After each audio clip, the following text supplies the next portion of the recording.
ये कॉन्सेप्ट आपके आईपीसी के लिए यानी कि क्रिमिनल लॉ के लिए और टॉर्ट के लिए, दोनों के लिए इंपॉर्टेंट हो जाता है। जिस तरह से आप अपनी प्रॉपर्टी का ध्यान रखते हो, उसी तरह से आपको अपनी रेपुटेशन की फिक्र होती है। कॉम्पनसेट किया जाए क्योंकि मेरी गुडविल, मेरी रेपुटेशन, मेरे समाज में मुझे बेइज्जत किया गया। उस पर्सन के अगेंस्ट समाज में एक डिफरेंट ओपिनियन क्रिएट हो रहा है। उसको हरास कर रहे हो आप, रिडिक्यूल कर रहे हो, उसको डिसरिस्पेक्ट शो कर रहे हो, अपने स्टेटमेंट पे डिसरिस्पेक्ट कर रहे हो। Hello students, welcome back to Nexus 2.0 batch wherein I am covering law of torts with all of you, all the CLAT aspirants. आज के टॉपिक के अंदर जैसा कि आप देख सकते हैं, हम डिफेमेशन के कॉन्सेप्ट को समझने वाले हैं डिटेल में। ये कॉन्सेप्ट आपके आईपीसी के लिए यानी कि क्रिमिनल लॉ के लिए और टॉर्ट के लिए, दोनों के लिए इंपॉर्टेंट हो जाता है, क्योंकि डिफेमेशन सिविल लॉ के अंदर भी एक रोल प्ले करता है और क्रिमिनल लॉ के अंदर भी उसका एक रोल होता है। तो आई होप आपकी पढ़ाई अच्छी चल रही होगी, प्रैक्टिस भी बढ़िया चल रही होगी।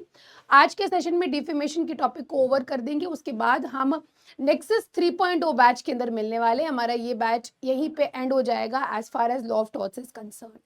तो आगे बढ़ते हैं, कॉन्सेप्ट ऑफ डिफेमेशन को हम लोग समझेंगे। डिफेमेशन क्या होता है पहले तो हम लोग ये देखेंगे, उसके बाद इंग्लिश और इंडियन लॉ के अंदर क्या बेसिक डिफरेंसेस हैं डिफेमेशन के पॉइंट ऑफ व्यू से, वो भी देखेंगे। साथ ही साथ डिफेमेशन के क्या एसेंशियल्स होते हैं, क्या डिफेमेशन में कोई डिफेंस अवेलेबल है, और कुछ कॉन्सेप्चुअल क्वेश्चंस मैं आपको दूंगी जिसका आंसर आपको नीचे दिए गए कमेंट सेक्शन में देना है। तो आई होप आप लोगों को डिफेमेशन का ये कॉन्सेप्ट इस लेक्चर से अच्छे से समझ में आ जाएगा, क्लियर हो जाएगा। सबसे पहले हम लोग बात करेंगे डिफेमेशन की दोस्तों। तो आपने अक्सर सुना होगा मीडिया में बाबा रामदेव का मैटर 2020-21 के अराउंड जो था, आपने सुना होगा कि डिफेमेशन जो एक टॉपिक है ये काफ़ी चर्चित रहता है, क्योंकि कई बार ऐसा होता है कि लोगों को आदत होती है किसी के बारे में कुछ बुरा बोलने की, इंटेंशन होता है उसको हर्ट करने का, डिफेम करने का, झूठ झूठ बात बोलते हैं लोग और ये मीडिया में उठा ली जाती है, न्यूज़ का एक पार्ट बन जाती है। तो डिफेमेशन वही एक कॉन्सेप्ट है जिसको हम लोग आज के सेशन में देख रहे हैं। डिफेमेशन हम सिविल और क्रिमिनल दोनों लॉज में पढ़ते हैं। व्हाट इज डिफेमेशन आपको मैं बता दूं, डिफेमेशन इंजरी होती है जब आप किसी की रेपुटेशन को इंजर कर रहे हैं, जब आप किसी पर्सन की रेपुटेशन को इंजरी कॉज करते हैं, उसको हम कहते हैं defamation. If a person इंजर्स the reputation of another, ये अपने खुद के रिस्क पे कर रहा है। आप जो कुछ भी बात बोल रहे हो, आप जो कुछ भी बोल रहे हो, ये आप अपने खुद के रिस्क पे बोल रहे हो, ऐसा डिफेमेशन कहता है। अब जैसे कि मेरी संपत्ति है, मेरी मूवेबल प्रॉपर्टी है, मूवेबल प्रॉपर्टी गाड़ी, रोटी, कपड़ा, मकान सब है मेरे पास। उसी तरीके से जिस तरह से मैं अपनी प्रॉपर्टी को प्रोटेक्ट करती हूँ, मेरी गाड़ी में एक स्क्रैच ना आए, मेरे घर में सब कुछ अच्छा रहे, घर को हम अच्छा करने की कोशिश करते हैं, उसी तरीके से रेप्यूटेशन भी होती है। जिस तरह से आप अपनी प्रॉपर्टी का ध्यान रखते हो, उसी तरह से आपको अपनी रेप्यूटेशन की फिक्र होती है, क्योंकि यार एक बार आपकी रेप्यूटेशन चली गई ना, तो आप अपनी ज़मीन का, अपनी गाड़ी का कुछ नहीं कर पाओगे, वो किसी वैल्यू की नहीं रहेगी, किसी वेट की नहीं रहेगी। तो रेप्यूटेशन इतनी ज़्यादा इंपॉर्टेंट होती है। अब होता क्या है डिफेमेशन, कोई भी इंटेंशन के साथ किया हुआ फॉल्स कम्युनिकेशन, कोई भी इंटेंशन के साथ किया हुआ फॉल्स कम्युनिकेशन, चाहे वो रिटन फॉर्मेट में हो, चाहे वो स्पोकन फॉर्मेट में हो, जो किसी पर्सन की रेप्यूटेशन को नुकसान पहुंचाता है, उसके रिस्पेक्ट को समाज में डिक्रीज करता है, उसके कॉन्फिडेंस को लोअर डाउन करता है, जो उस पर्सन को हेल्ड किया जाता है जिसमें, या प्रोड्यूस करता है होस्टाइल या कॉन्फ्लिक्टिंग ओपिनियंस या फीलिंग्स किसी पर्सन के अगेंस्ट, ये डिफेमेशन की कैटेगरी में आता है। यानी कि आप अगर किसी पर्सन को झूठे आरोप लगा रहे हो, उसका इतनी बुराई कर रहे हो समाज के अंदर कि लोग उसको गंदी निगाह से, बुरी निगाह से अब देख रहे हैं, तो वो डिफेमेशन के अंदर ही काउंट होगा। तो अगर आपको ध्यान ये रखना है कि यार अगर आपका किसी से कोई विवाद है, तो आप उसको इल इंटेंशन में या अपने इंटेंशन को खराब करके कुछ भी फॉल्स मत बोलिए, क्योंकि डिफेंसेस भी हैं डिफेमेशन में अवेलेबल, वो डिफेंसेस आप ले सकते हो, अभी हम लोग आगे देखेंगे। बस ये है कि आप झूठ बात मत बोलिए। जैसा कि मैंने आपको बताया, डिफेमेशन जो है वो civil as well as criminal law में दोनों में एक इंपॉर्टेंट रोल प्ले करता है। Now what is the difference between civil and criminal law as far as defamation is concern. Civil law के अंदर डिफेमेशन में हमेशा मुझे अगर डिफेम किया जा रहा है तो मैं कोर्ट जाके अदर पार्टी से कुछ कॉम्पनसेशन, कुछ अमाउंट डिमांड करूंगी। वहीं पे क्रिमिनल डिफेमेशन के मामले के अंदर आप अमाउंट के साथ ही साथ पनिशमेंट भी डिमांड कर सकते हैं। अब क्रिमिनल डिफेमेशन आईपीसी के सेक्शन 499, 500 नाउ बीएनएस उसके अंदर कवर्ड है। सिविल डिफेमेशन के मामले हम लोग टॉर्ट के अंदर पढ़ते हैं, जहां पे डिमांड करा जाता है कॉम्पनसेशन या डैमेजेस दिए जाएं, कॉम्पनसेट किया जाए क्योंकि मेरी गुडविल, मेरी रेपुटेशन, मेरे समाज में मुझे बेइज्जत किया गया है। तो 100 करोड़ 200 करोड़ जो आप लोग सुनते हो ना, अभी हाल ही में मैं देख रही थी कि किसी ने कमेंट किया था, बाबा रामदेव का कमेंट था मेडिसिन के ऊपर, जिसके अगेंस्ट इंडियन मेडिकल एसोसिएशन ने 500 करोड़ का आई थिंक कॉम्पनसेशन डिमांड करा था कि अगर ये माफ़ी नहीं मांगेंगे तो इतना पैसा वो जमा करें कोर्ट में। तो ये होता है, आए दिन हम लोग देखते हैं डिफेमेशन से रिलेटेड मामले जो हैं वो कोर्ट में सामने पेश किए जाते हैं। तो सिविल और क्रिमिनल डिफेमेशन का जो बेसिक डिफरेंस है, आई होप आपको समझ आ गया होगा कि एक इंडिविजुअल दूसरे इंडिविजुअल के अगेंस्ट जब कॉम्पनसेशन डिमांड कर रहा होता है, डैमेजेस डिमांड कर रहा होता है, तो वो सिविल डिफेमेशन के मामले होते हैं। वहीं पे जब पनिशमेंट डिमांड करी जाती है तो वो मामला क्रिमिनल नेचर का हो जाता है, वो क्रिमिनल डिफेमेशन की कैटेगरी में चला जाता है। So there is no criminal offence, but on account of this kind of defamation you sue the person to get legal compensation for defamation. It is studied under law of torts, civil defamation.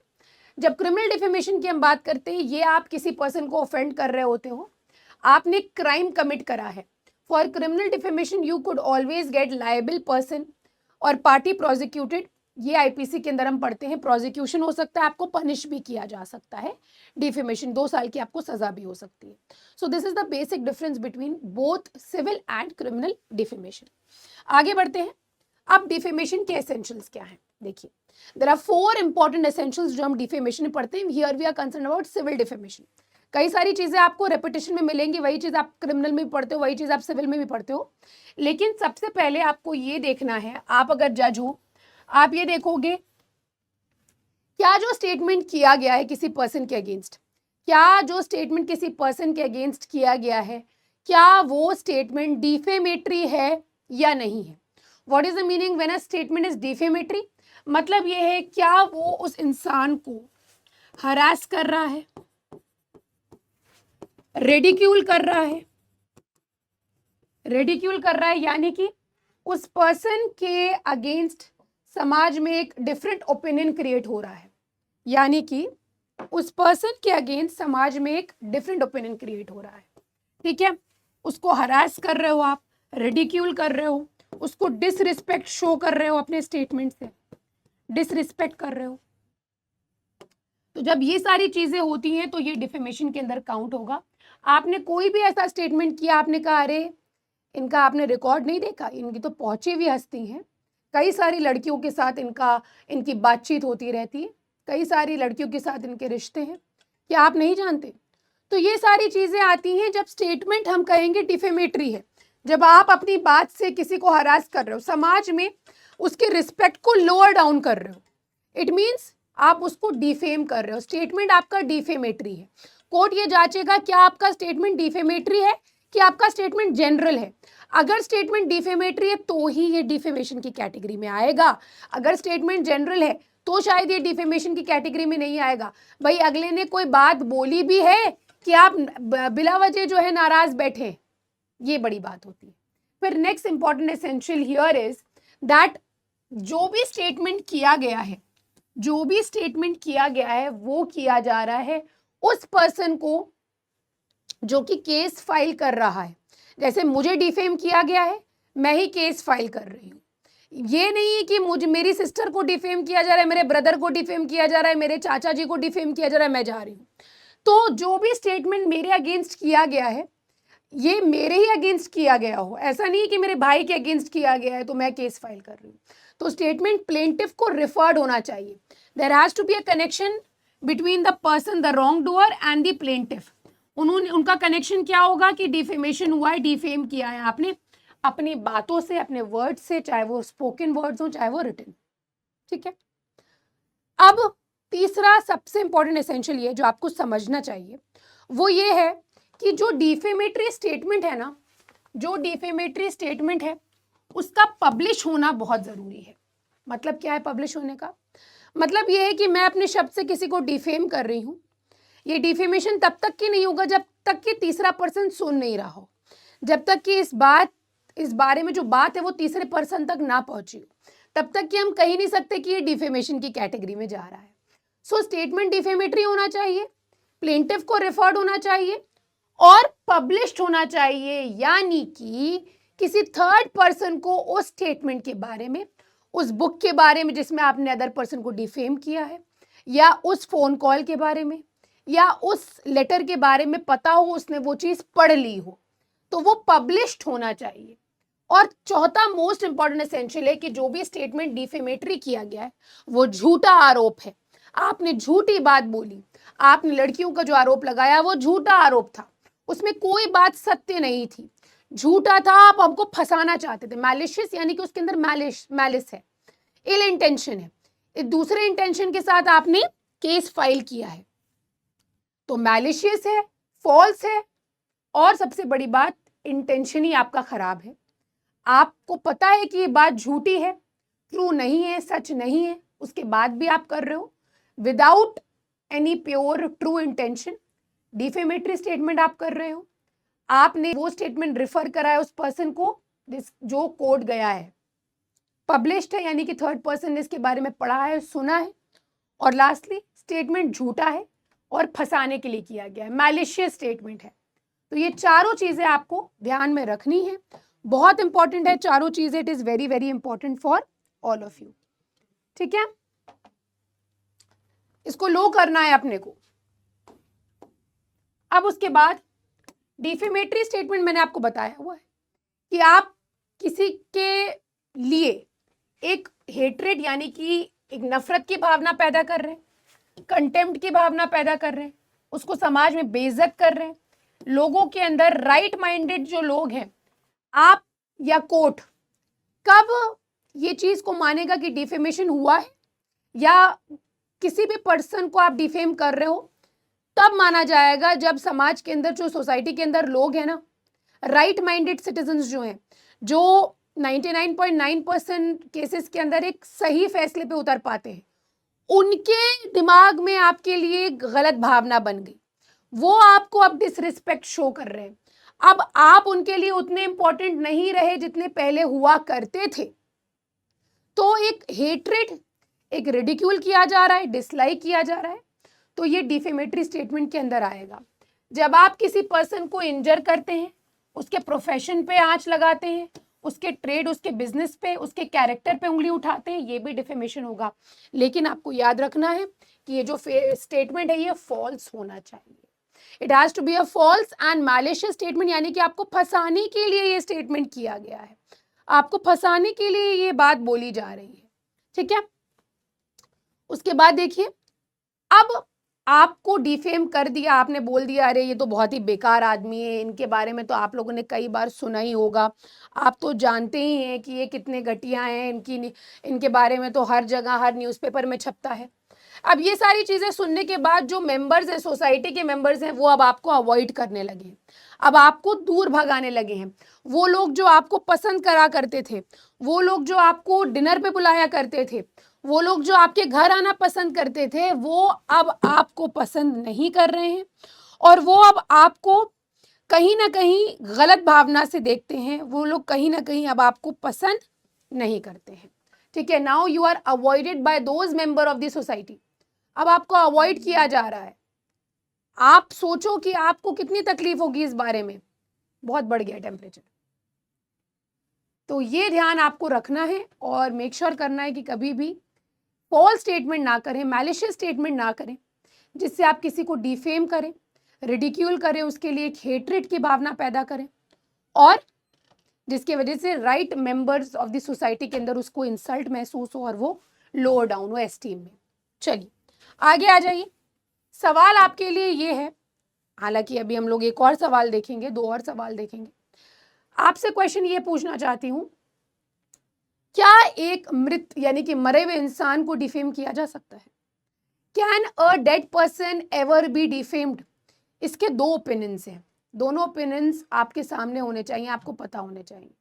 एक आपके IPC के अंदर, criminal law के अंदर आप पढ़ोगे, एक आप लॉ ऑफ टॉट के अंदर पढ़ते हो, क्या मृत इंसान को, मरे हुए इंसान को डिफेम किया जा सकता है? सीआरपीसी के आईपीसी के अंदर क्या है और टॉट के अंदर क्या है? दोनों ओपिनियन नीचे कमेंट सेक्शन में आप लोगों को देने हैं। क्या है आपका ओपिनियन इस पॉइंट पे, आपको जरूर बताना है। Can a dead person be defamed? क्या डेड पर्सन को डिफेम किया जा सकता है? ये आपका क्वेश्चन है, इसका आपको जवाब देना है। ठीक है, चलिए आगे आइए। अब इंडियन लॉ के अंदर आपको मैं बता दूं, इंडियन लॉ के अंदर सेक्शन 499 सेक्शन 500 आईपीसी जो है वो डिफेमेशन के बारे में डेफिनेशन और पनिशमेंट को ले डाउन करता है। सेक्शन 499 देखिए क्या कहता है, डिफेमेशन के बारे में कहता है कि अगर कोई भी पर्सन कोई स्टेटमेंट कर रहा है, मान के चलो आपने ये बात बोली कि भाई ये किताब लिखने लगे हैं, क्यों? इनके पास्ट को भूल गए आप? इनके साथ स्कूल में क्या होता था या कॉलेज में क्या होता था? इनका बिजनेस कितना खराब है, ये जो पैसा कमाते हैं ये गलत लोगों में बांटते हैं। तो आप कोई स्टेटमेंट कर रहे हो या उसको पब्लिश कर रहे हो, मीडिया में लिख रहे हो, लेटर में लिख रहे हो, न्यूज में लिख रहे हो, न्यूज में बता रहे हो, मीडिया में, न्यूज़पेपर में आ रहा है वो स्टेटमेंट, या फिर आप उसको बोल रहे हो, यानी कि ओरल और रिटन दोनों इसके अंदर आता है, आप इसको बोल रहे हो। ठीक है, स्पोकन आपने बोला है, या आपका इंटेंशन है कि इसको पढ़ा जाए, लेटर में अगर आपने दिया है तो इसको पढ़ा जाए, या इवन आपने रिप्रेजेंटेशन से अगर किसी चीज को गंदा दिखाया या बुरा बोला या अच्छा बोला, आपका इंटेंशन खराब है, you are trying to ridicule the person, आप उसकी बेइज्जती करना चाहते हैं।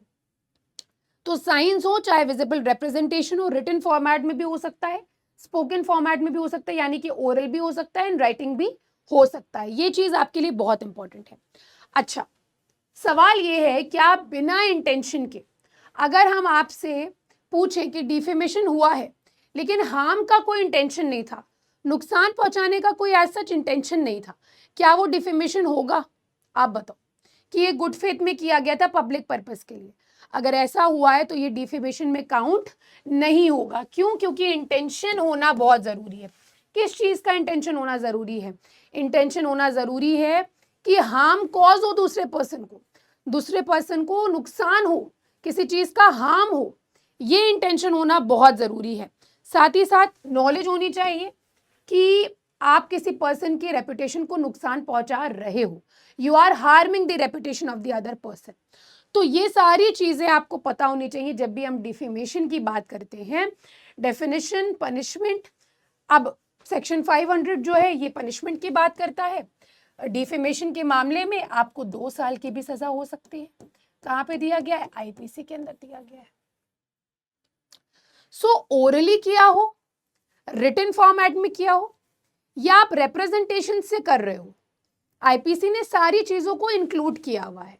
ठीक है, यानी कि सेक्शन 499 आईपीसी के अंदर जब हम डिफेमेशन को पढ़ते हैं तो हम ओरल फॉर्मेट में भी पढ़ते हैं, रिटन फॉर्मेट में भी जानते हैं, और साथ ही साथ अगर रिप्रेजेंटेशन किया है, विजुअली अगर आप किसी चीज को दिखा रहे हो, वो भी इसके अंदर इंक्लूडेड होता है।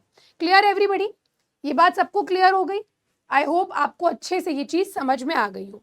अच्छा, आपका इंटेंशन होना भी जरूरी है और आपको नॉलेज भी होनी चाहिए इस चीज की कि आप किसी अदर पर्सन को नुकसान पहुंचा रहे हैं।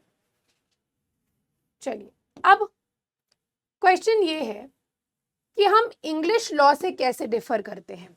क्वेश्चन यहां ये है, how does the Indian law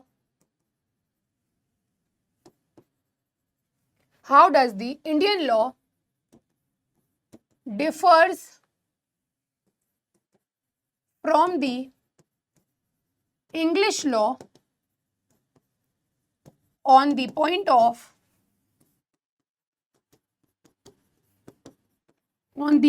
of defamation।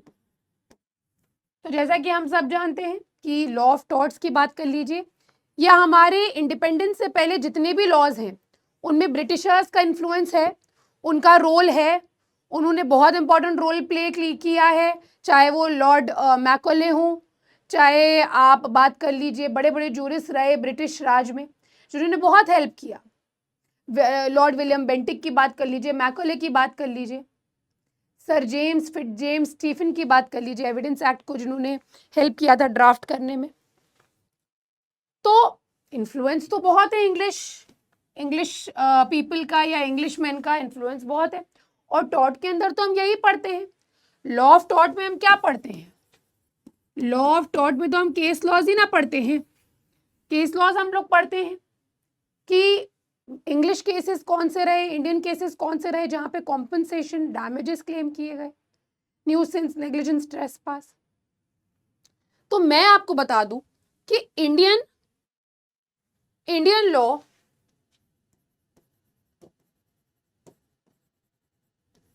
और इंग्लिश लॉ में जो डिफरेंस है वो यहां पे लाई करता है। जैसे जब आप इंडियन लॉ की बात करते हो तो इसके अंदर वर्ड्स, चाहे वो स्पोकन हो, चाहे वो रिटन हो, चाहे वो विजुअल रिप्रेजेंटेशंस हो, ये सब डिफेमेशन के अंदर आता है। 499 आईपीसी के अंदर सब कुछ काउंट होता है।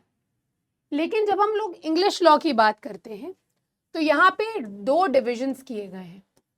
एक होता है लाइबल और दूसरा होता है स्लैंडर। लाइबल जो होता है परमानेंट फॉर्म में होता है, यानी कि मैक्सिमम केसेस में लाइबल जो है वो देखा गया रिटन या किसी डॉक्यूमेंट फॉर्मेट में होता है। स्लैंडर टेम्पररी फॉर्मेट का होता है, टेम्पररी होता है। और ज्यादातर आप देखो जो पासिंग रेफरेंसेस होते हैं ना, स्पोकन होता है ये पासिंग रेफरेंसेस। आपने किसी को चलते फिरते कुछ बोल दिया, अरे आप कैसे दिख रहे हो, अरे आप तो बहुत फनी हो, आप बहुत फनी दिख रहे हो, ये सारी चीजें स्लैंडर के अंदर आएंगी। अगर आप किसी को स्लेज कर रहे हो, किसी को आप रोस्ट कर रहे हो, ठीक है, इंडियन लॉ के अंदर ये सारी चीजें आएंगी। आपके ऊपर डिपेंड कर रहा है आप जा रहे हो कोर्ट की नहीं जा रहे हो किसी पर्सन के अगेंस्ट। अगर आपको डिफेम किया गया है तो डिफेमेटरी स्टेटमेंट आपको किया गया है, लोग क्या सोचेंगे, ऑडियंस क्या सोच रही है, यूट्यूब के अंदर ऑडियंस क्या सोच रही है, ये सारी चीजें देखी जाती हैं। तो what is the difference between English and Indian law? Indian law के अंदर सेक्शन 499 के अंदर आपने कोई words, some words are spoken, they are written, लिखित हैं या बोले गए हैं, ये सारी चीजें इंक्लूडेड होती हैं, चाहे विजुअल रिप्रेजेंटेशन हो। लेकिन इंग्लिश लॉ में there is a difference. Words जो स्पोकन है, जो बोले गए हैं खाली ओरली, और जो लिखित फॉर्मेट में है, जो परमानेंट फॉर्मेट में है, उनमें डिफरेंस है। आइए इसको देखते हैं।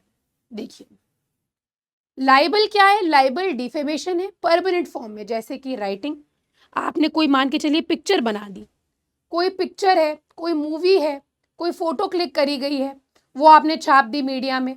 अब वो तो हमेशा रहने वाली है ना, वो तो ऑनलाइन भी रहेगी, ऑफलाइन भी रहेगी। छप गई कॉपीज, अब क्या कर पाओगे? कुछ नहीं कर पाओगे, अब आपके हाथ में कुछ भी नहीं है। तो डिफेमेशन परमानेंट फॉर्म में होगा, यानी कि राइटिंग, मूवी, पिक्चर। लाइबल अगर हम बात करें, जैसे कि X printed some advertisement saying Y is a bankrupt but Y was not, thus it was a representation in a specific form. आपने एड ही बना दिया कि वाई का दिवाले निकल चुका है, उनके पास पैसा नहीं है, वो बैंकरप्ट हैं। लाइबल परमानेंट फॉर्म में, राइटिंग में है। आपने कोई मूवी बना दी किसी कॉन मैन के ऊपर, वो कॉन मैन नहीं है, आपने उसको दिखाया कि ये पर्सन फला फला पर्सन, आपने कोई डिस्क्लेमर भी नहीं दिया, तो आप किसी पर्सन को रेफर कर रहे हो। अब समाज में थू थू होने लगी, अरे भाई वो पिक्चर आपके ऊपर बनी है क्या, आपका नाम लिखा हुआ था उसमें। तो ये लाइबल के अंदर आएगा। वहीं पे स्लैंडर की अगर हम लोग बात करें तो ये स्लैंडर क्या होता है? ये पब्लिकेशन होता है किसी डिफेमेटरी स्टेटमेंट का टेम्पररी फॉर्म में। आपने चलते फिरते किसी को कुछ बोल दिया टेम्पररी फॉर्म में, जैसे कि स्पोकन वर्ड्स या जेस्चर्स आपने करे। For example question of the chastity of B in an interview, A is slanderous. आपने मान के चलिए कोई इंटरव्यू बिठाया, बहुत बढ़िया एक कमिटी बिठाई इंटरव्यू के लिए, और जब आपने इंटरव्यू किया तो आपने उसके पर्सनल क्वेश्चन आपने कोई पूछ लिया, जैसे कि आपकी कितनी गर्लफ्रेंड्स हैं और वो शादीशुदा आदमी है, तो ये स्लैंडर के अंदर काउंट होगा। आपने उसको स्लैंडरस बात बोल दी, स्लैंडरस हो गया, चैस्टिसिटी के ऊपर क्वेश्चन उठाया है। तो स्लैंडर की जब हम लोग बात करते हैं तो ब्रिटिशर्स मतलब ब्रिटिश लॉ के अंदर, इंग्लिश लॉ के अंदर स्लैंडर जो होता है वो students it is not punishable, सिर्फ और सिर्फ लाइबल पनिशेबल होता है। लेकिन इंडियन लॉ के अंदर अगर आपने कोई भी ऐसा वर्ड बोला है जो आपको पता है कि झूठा है, वो अदर पर्सन की रेपुटेशन को हार्म करेगा ही करेगा, तो वो पनिशेबल होता है। सेक्शन 499 500 के अंदर हम लोग पढ़ते हैं डिफेमेशन के अंदर इस चीज को। ठीक है, तो ये अपने एस्पेक्ट को आप लोगों को क्लियर रखना है, वेरी वेरी इंपॉर्टेंट। अब क्या डिफरेंस है बिटवीन लाइबल एंड स्लैंडर, जैसा कि अभी आपने दोनों पॉइंट्स देखे। पहले तो आप लोग बताएंगे कमेंट सेक्शन के अंदर कि आपको क्या लगता है कि what is the basic difference between libel and slander, इन दोनों के बीच में क्या बेसिक डिफरेंस है। जो मैंने आपको बताया कि लाइबल और स्लैंडर के अंदर बेसिक डिफरेंस ये है कि भाई लाइबल जो है वो रिटन फॉर्मेट में होता है, परमानेंट होता है, ज्यादा टाइम तक के स्टे करेगा। लेकिन स्लैंडर जो है वो पासिंग रेफरेंस होता है, रात गई बात गई। ठीक है, इंडियन लॉ के अंदर और कॉमन लॉ के अंदर भी डिफरेंस है। इंडियन लॉ के अंदर आप देखेंगे ये सिर्फ और सिर्फ क्रिमिनल के अंदर काउंट होता है, कॉमन लॉ के अंदर क्रिमिनल और सिविल ये दोनों होता है आपका लाइबल, और ये एक्शनेबल पर सी है, यानी कि ये हुआ है इतना ही बहुत है। कोर्ट किसी चीज का प्रूफ नहीं मांगेगा आपसे, कोर्ट किसी चीज का प्रूफ नहीं मांगेगा कि ये आपको बताना है कि आपको कैसे डैमेज कॉज हुआ या आपको क्या नुकसान हुआ इस एक्ट से। What is the meaning of actionable पर सी?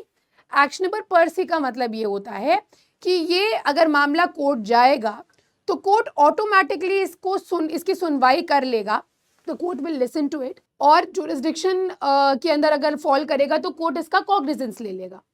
एक्शनेबल पर सी का मतलब होता है कि कोर्ट यहाँ पे कोई भी प्रूफ नहीं मांगेगा कि आपका डैमेज कैसे हुआ है, कहाँ पे हुआ है, क्या डैमेज कॉज हुआ है, ये आप बताइए। लेकिन वहीं पे एक्शनेबल पर सी अगर नहीं है, एक्शनेबल है खाली, तो इसका मतलब ये है कि आपको कोर्ट में प्रूफ करना पड़ेगा कि स्लैंडर से आपको कैसे नुकसान हुआ। ठीक है, तो स्लैंडर सिर्फ सिविल रॉन्ग होता है, क्राइम के अंदर कोई पनिशमेंट नहीं होती है स्लैंडर के अंदर, टॉर्ट में। तो ये ध्यान रखिएगा कि इंग्लिश कॉमन लॉ के अंदर भी सिर्फ और सिर्फ ये सिविल रॉन्ग की कैटेगरी में जाता है, क्रिमिनल लॉ के अंदर नहीं आता है और इसमें पनिशमेंट नहीं दी जाती है। ये सिर्फ एक्शनेबल होता है, और लाइबल जो होता है वो एक्शनेबल पर सी होता है, उसके एग्जिस्टेंस से ही कोर्ट जुरिस्डिक्शन के बाद कॉग्निजेंस ले सकता है। लेकिन स्लैंडर के मामले में वो एक्शनेबल होता है सिर्फ और सिर्फ आप जब अपना डैमेज प्रूफ कर दोगे तभी आपका डैमेज आपको मिलेगा या कॉम्पनसेशन आपको दिया जाए। Now you understood the concept of defamation, आपने पढ़ लिया। क्वेश्चन आपसे मेरा ये है कि लॉ के अकॉर्डिंग क्या कोई डिफेंसेस डिफेंडेंट को देने चाहिए ऐसे मामले में? डिफेमेशन के मामले में क्या डिफेंडेंट के पास कोई डिफेंसेस होने चाहिए, अपने बचाव में रखने वाले कोई पक्ष, कुछ पॉइंटर्स या आर्ग्यूमेंट्स होने चाहिए? क्या डिफेंडेंट के पास कुछ ऐसे पॉइंटर्स होने चाहिए कि वो रख सके और वो बच सके? बताइएगा। Kindly tell me, does the defendant have any defences available? आप लोग बताओ, मैं आपको बताती हूँ क्या क्या डिफेंसेस अवेलेबल होते हैं। अगर हम लोग डिफेमेशन की डिफेंसेस की बात करें तो सबसे पहले है डिफेंडेंट के पास कि माय लॉर्ड, मैंने तो सत्य बोला था, that is number 1 is justification of truth. मान के चलिए आप कोई लेटर में किसी पर्सन को डिफेम करते हैं, आप अपनी भाषा से, अपनी शैली से ऐसा शो करते हैं कि वो पर्सन बेकार आदमी है और वॉट एवर इट इज, उसने पैसा लिया हुआ है, पैसा खाया हुआ है, लोगों से पैसा खाता है। तो डिफेंडेंट यहाँ पे ये कह सकता है कि जो भी बात मैंने बोली है वो सच बोली है, और अपने ट्रूथ को जस्टिफाई भी कर सकता है। डिफेंडेंट चाहे तो कोर्ट में बता सकता है कि उसकी बात जो उसने लेटर में लिखी वो किस तरीके से सत्य है, कैसे वो बात सही है। ये प्लेंटिफ ये डिफेंडेंट जो है ये कोर्ट में पेश कर सकता है, he can tell the court कि कैसे वो सही बात उसने रखी है। ये एक प्रिविलेज है, यानी कि ये एक डिफेंस है, और ऐसे डिफेंसेस डिफेमेशन के केसेस में बहुत लिए जाते हैं और ये जस्टिफाई भी कर लिया जाता है। क्योंकि ऑब्वियसली अगर आप किसी को डिफेम कर रहे हो तो वो उसको क्यों मानेगा, वो आपके अगेंस्ट केस तो करेगा ही ना। वो कहेगा समाज में हमें बेइज्जत किया गया, हमें माफिया बुला रहे हैं। वो ये थोड़ी ना कहेगा कि हाँ माफिया है। आप अगर प्रूव कर ले गए कि हाँ वो माफिया है तो आप तो बच जाओगे, आप बच जाओगे। तो आपने जस्टिफाई किया था, ट्रूथ में सत्य बोला था आपने, और आप अपनी जो भी आपने न्यूज़पेपर में लिखा था वो पब्लिक गुड के लिए लिखा था, आप उसकी असली चेहरे बाहर लाना चाहते थे। तो ये अगर भाई आप प्रूफ कर ले गए कोर्ट में, तब तो आपका बचाव हो जाएगा, आप बच जाओगे। अब दूसरा डिफेंस देखिए, दूसरा डिफेंस है आपने जो भी कमेंट किया है, जो भी स्टेटमेंट पास किया है, जो भी शब्द आपकी शब्दावली है वो फेयर है और बोनाफाइड है। वो फेयर है और बोनाफाइड है मतलब क्या है?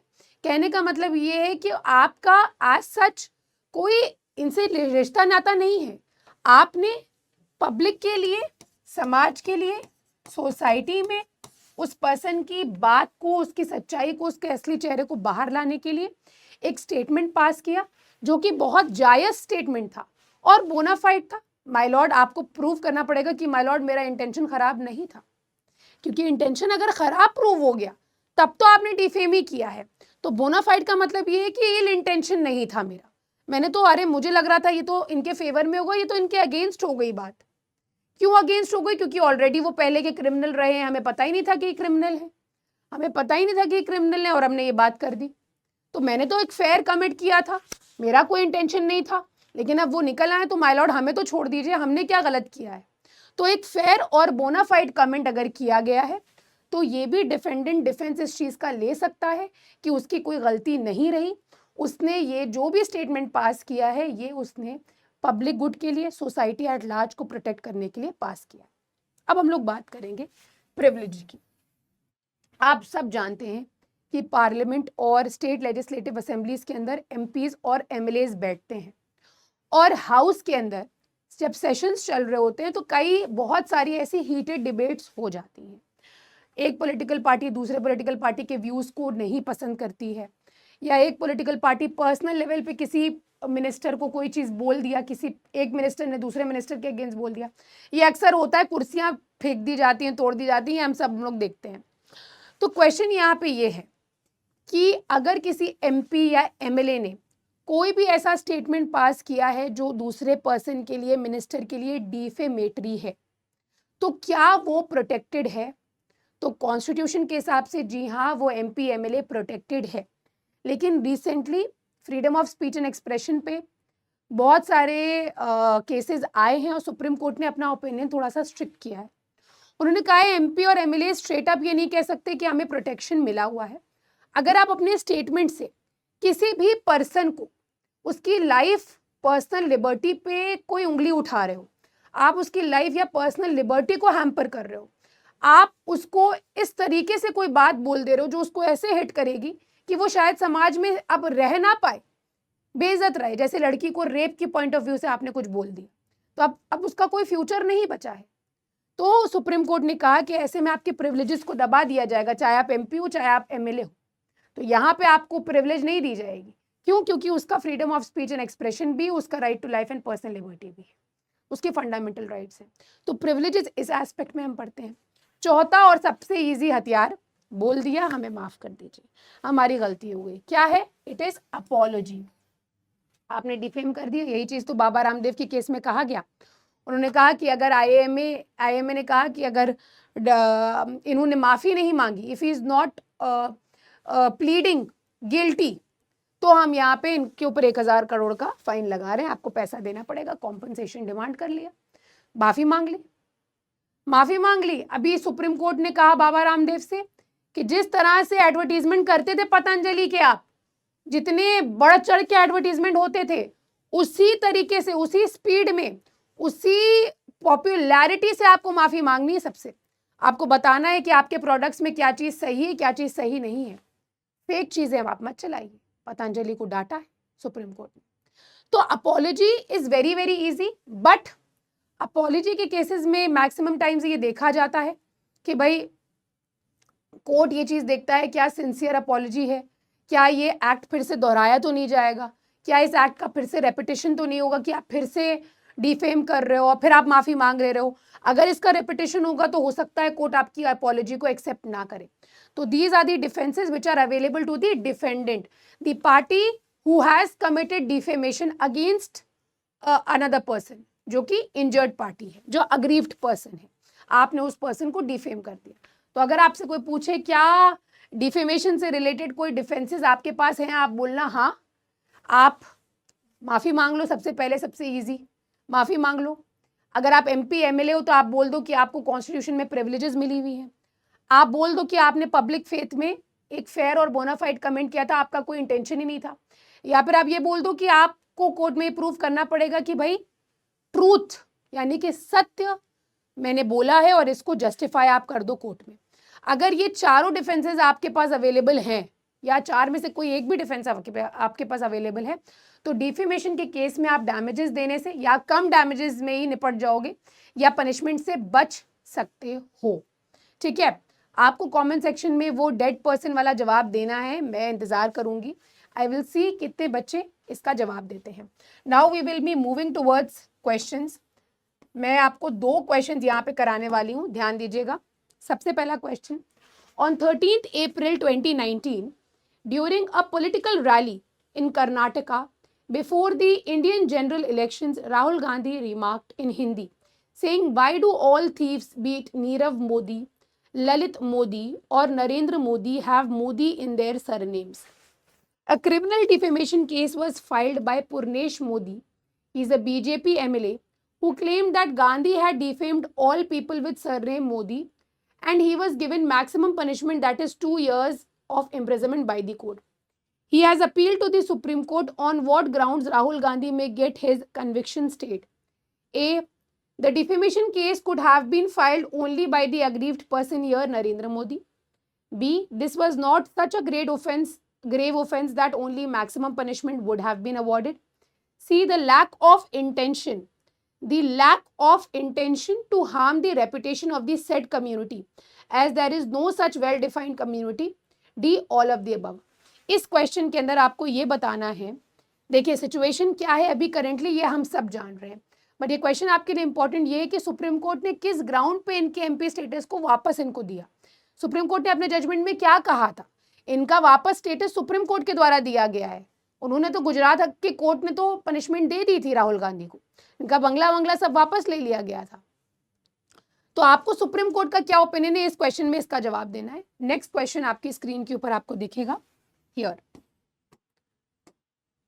Subramaniam Swamy filed a petition regarding decriminalization of defamation, which challenged the constitutional validity of section 499 and 500 of IPC, as it is an unreasonable restriction on the freedom of speech and expression.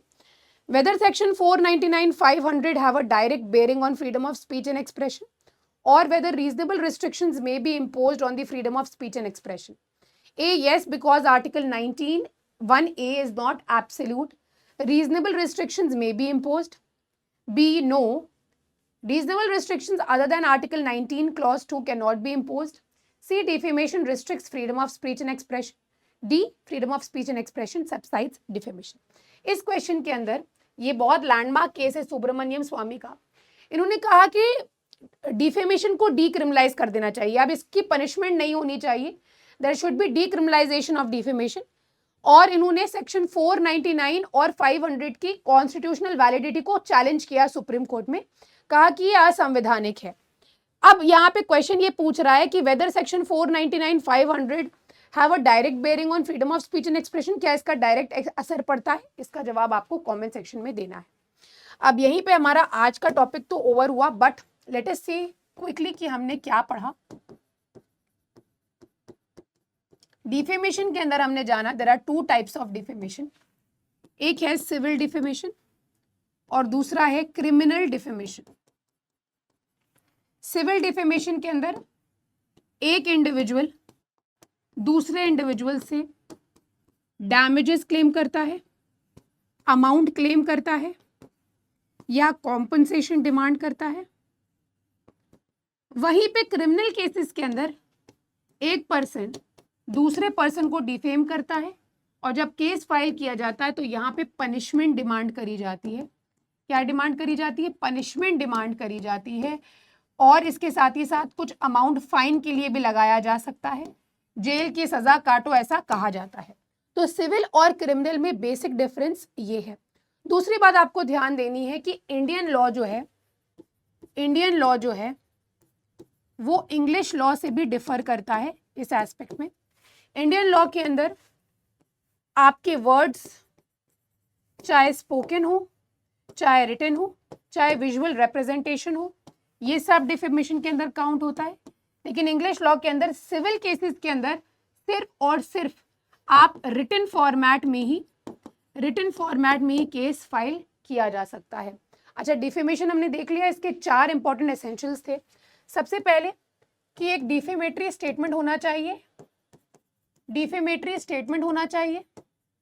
ये defamatory statement refer करना चाहिए आपको, refer to plaintiff को referred होना चाहिए।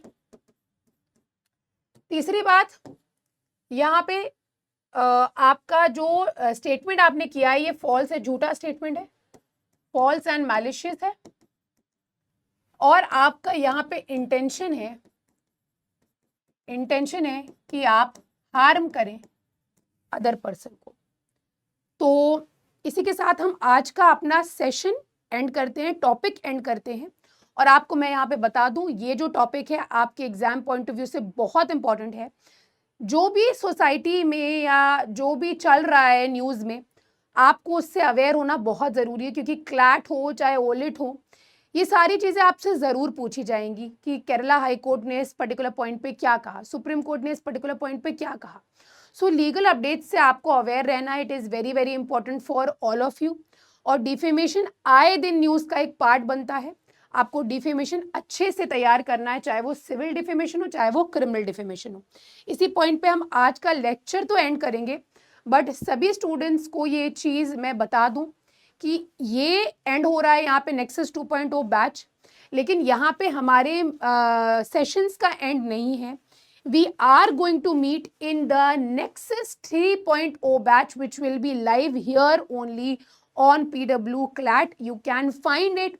आप उसको search कर सकते हैं, PW के एप्लीकेशन पे भी वो देखने को मिलेगा, और PW CLAT चैनल पे Nexus 3.0 के लेक्चर्स जाया करेंगे, जहाँ पे मैं आपको डिटेल में कॉन्स्टिट्यूशन के वो सारे आर्टिकल्स कवर करने वाली हूँ आपके साथ, जो आपके एग्जाम पॉइंट ऑफ व्यू से बहुत इंपॉर्टेंट होंगे। उसी नेक्सस 3.0 बैच के अंदर मैं आपसे रीसेंट केसेस भी डिस्कस करने वाली हूँ, जो कॉन्स्टिट्यूशन से रिलेटेड आए हैं रीसेंट केसेस। जितने भी इंपॉर्टेंट केसेस हैं वो हम डिस्कस करेंगे, पार्ट 1 पार्ट 2 करके हम उसको लेने वाले हैं।